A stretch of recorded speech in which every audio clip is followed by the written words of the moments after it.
तर मतदान सुरू होऊन 3 तास उलटून गेलेले आहेत आणि तरी सुद्धा कन्नड तालुक्यातील रामनगर मध्ये अजूनही मतदानाला सुरुवात झालेली नाही। रामनगर वासियांनी मतदानावर बहिष्कार टाकलाय। जवळपास 1500 मतदारांनी बहिष्कार टाकलेला आहे। स्मशानभूमीची मागणी करूनही ती पूर्ण झाली नाही आणि त्यामुळे मतदानावर सामूहिक बहिष्कार टाकण्याचा निर्णय घेण्यात आलेला आहे।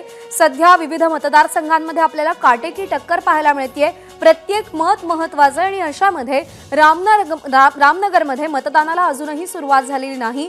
जवळपास 1500 मतदारांनी 1500 गावकऱ्यांनी मतदानावर बहिष्कार टाकण्याचा निर्णय घेतलाय। अर्थात या गावकऱ्यांची समजूत काढण्यासाठी तिकडे नेमकं कोण जाणार आणि त्यांच्या मागण्यांसंदर्भात त्यांना काय आश्वासनं दिली जाणार हे पाहणं महत्त्वाचं आहे। सध्या काटेकी टक्कर आहे। एकेका मताला अत्यंत महत्त्व प्राप्त झालेलं आहे। एबीपी माझा, उघडा डोळे बघा नीट।